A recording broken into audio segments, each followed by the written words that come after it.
Recently PM Narendra Modi ঐতিহাসিক সফরে Kuwait গিয়েছিলেন।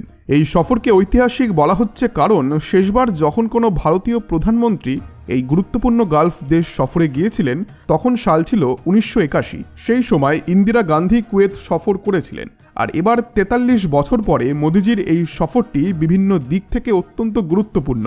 ডিফেন্স, সিকিউরিটি এবং পারস্পরিক সম্মানের ক্ষেত্রে এই সফরটির বিশেষ গুরুত্ব রয়েছে এবং কুয়েতে প্রধানমন্ত্রী নরেন্দ্র মোদীকে যেভাবে সম্মান জানানো হয় সেটি অসাধারণ ছিল।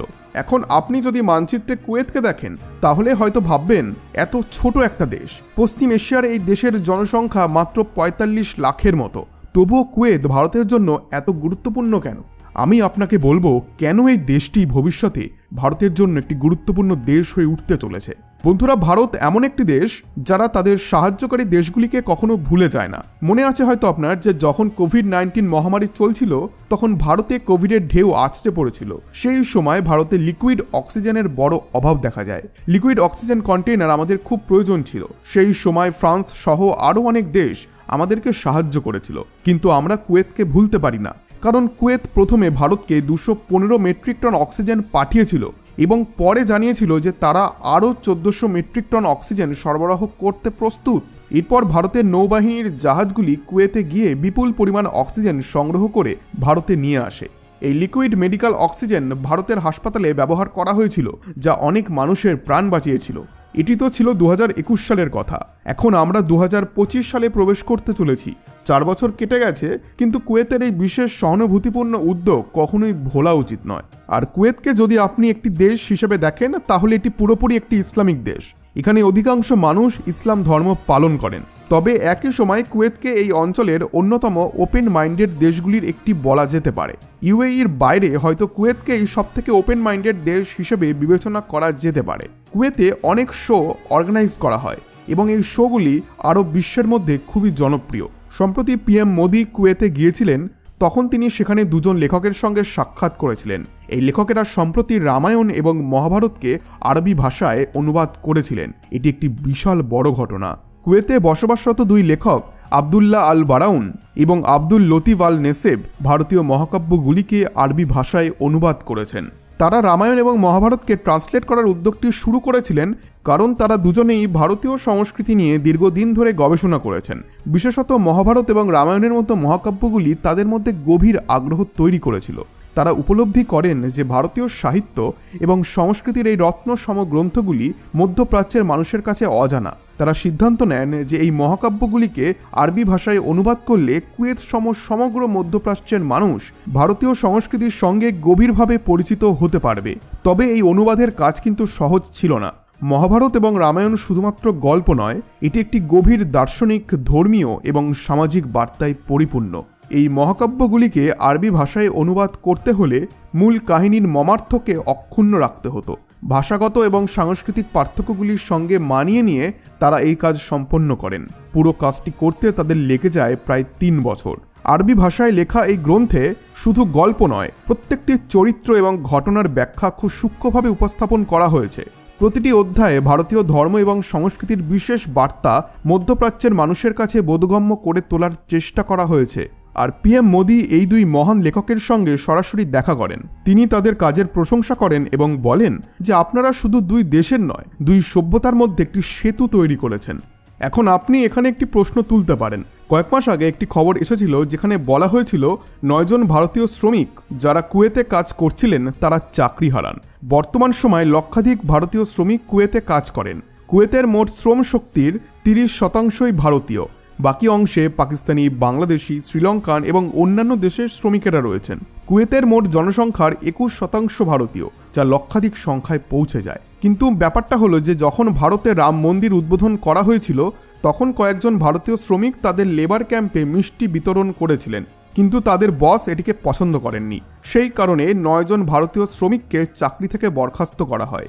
এটি সেই সময় একটি বড় খবর হয়ে দাঁড়িয়েছিল এবং অনেকেই এর প্রতিবাদ করেছিলেন। তবে এটি মূলত শ্রমিক বা তার বস বা ম্যানেজারের মধ্যেকার ঘটনা ছিল।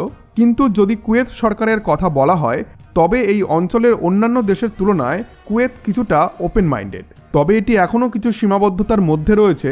আর রিসেন্টলি একটি নিউজ রয়েছে যেখানে কুয়েতে নাকি ডেমোক্রেসি এসেছে, কিন্তু বাস্তবে এটি এখনও একটি স্বৈরাচারী শাসন ব্যবস্থা। তবুও ভারত এবং কুয়েতের সম্পর্ক অত্যন্ত বন্ধুত্বপূর্ণ এবং গুরুত্বপূর্ণ। ছোট একটি দেশ হলেও ভারত এবং কুয়েতের মধ্যে প্রায় 11 থেকে 12 বিলিয়ন ডলারের বাণিজ্য রয়েছে। ভবিষ্যতে এই বাণিজ্য আরও বাড়তে পারে বলে ধারণা করা হচ্ছে। আর কুয়েত নিজেকে উন্নত করতে চায়। কুয়েতের লক্ষ্য হলো একটি নিউ কুয়েত তৈরি করা। তাদের সরকার সম্প্রতি জানিয়েছে যে তারা তাদের অবকাঠামোকে অনেক উন্নত করতে চায়। এই প্রসঙ্গে প্রধানমন্ত্রী নরেন্দ্র মোদী কুয়েতের সরকারকে বলেছেন যে ভারতের কাছে দক্ষতা, প্রযুক্তি এবং পর্যাপ্ত ম্যান পাওয়ার রয়েছে, যা কুয়েতকে নিউ কুয়েত তৈরি করতে সাহায্য করতে পারে। এখন এখানে আরও একটি প্রশ্ন উঠতে পারে যে এর থেকে আমাদের কী লাভ হবে? আমরা যদি কুয়েতকে নতুনভাবে গড়ে তুলি তাহলে আমাদের জন্য কি আসবে? সম্প্রতি আপনি হয়তো শুনেছেন যে ভারত রেমিটেন্সের ক্ষেত্রে রেকর্ড ভাঙছে, আর এটি হচ্ছে আমাদের সুবিধা। রেমিটেন্স হলো সেই অর্থ যা বিদেশে কর্মরত ভারতীয় শ্রমিকরা তাদের ইনকাম থেকে ভারতে তাদের পরিবারের কাছে পাঠান। প্রধানমন্ত্রী মোদীও এই বিষয়টি কুয়েতে কর্মরত ভারতীয় শ্রমিকদের জানিয়েছেন। হালা মোদি ইভেন্টের সময়ও এটি উল্লেখ করা হয়েছিল। আপনারা এই ছোট্ট ক্লিপটি একবার দেখে নিন। आज भारत रेमिटेंस के मामले में दुनिया में सबसे आगे है, तो इसका बहुत बड़ा श्रेय भी आप सभी मेहनतकश साथियों को जाता है। भारत और कुवैत का रिश्ता सभ्यताओं का है, सागर का है, स्नेह का है, व्यापार कारोबार का है। যদি আমরা সংখ্যার দিকে তাকাই তাহলে 2024 সালে ভারত রেমিটেন্স থেকে 129 বিলিয়ন ডলার আয় করবে। এটি দেখায় যে ভারতীয় শ্রমিকরা দেশের বাইরে কাজ করে বিশাল পরিমাণ অর্থ দেশে নিয়ে আসছেন। তবে এখানে একটি দুঃখজনক ব্যাপারও রয়েছে যে আমাদের দেশে এখনও যথেষ্ট কর্মসংস্থান নেই। চীনের শ্রমিকরা কিন্তু আবার এভাবে কাজ করেন না। তবে বর্তমান পরিস্থিতি যেমন সেটি তো তেমনই, কিন্তু ভারতীয় শ্রমিকেরা গালফ দেশগুলি, ইউএস, ইউরোপ সহ বিভিন্ন দেশে কাজ করছেন এবং এই অঙ্কটি ভবিষ্যতে 200 বিলিয়ন ডলার পর্যন্ত পৌঁছাতে পারে। রেমিটেন্সের ক্ষেত্রে ভারতের টক্করে কেউ নেই। ভারত এখন শীর্ষে রয়েছে, দ্বিতীয় স্থানে রয়েছে মেক্সিকো এবং তৃতীয় স্থানে রয়েছে চীন, যেখানে চীন 48 বিলিয়ন ডলার আয় করে। যদিও চীন ও ভারতের জনসংখ্যা প্রায় সমান। আর শেষ পর্যন্ত আপনাদের মনে হয়তো এই কোশ্চেনও আসছে যে কুয়েত থেকে তো আমরা তেলও কিনি, সে নিয়েও না হয় কোনো কথা হোক।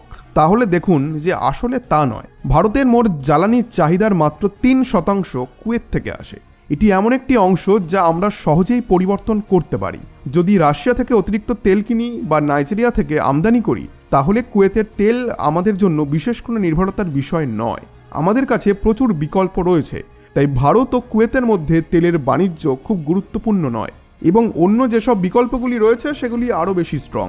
তবে অন্য বিষয়গুলো যেমন রেমিটেন্স, কুয়েতে কাজ করা ভারতীয় কর্মশক্তি এবং কালচারাল এক্সচেঞ্জ, এই দিক থেকে কুয়েত অত্যন্ত গুরুত্বপূর্ণ। আমরা কখনোই ভুলতে পারি না যে যখন আমাদের সবথেকে বেশি সাহায্যের প্রয়োজন ছিল সেই সময় কুয়েত আমাদের পাশে দাঁড়িয়েছিল এবং তারা আমাদেরকে সাহায্য করেছিল। বন্ধুরা, যদি এই ভিডিওটি ভালো লেগে থাকে তাহলে ভিডিওটিতে একটি লাইক, শেয়ার এবং চ্যানেলটিকে সাবস্ক্রাইব করতে ভুলবেন না। আমরা এমনই আরও গুরুত্বপূর্ণ বিষয় নিয়ে হাজির হব। আবার দেখা হবে। ধন্যবাদ।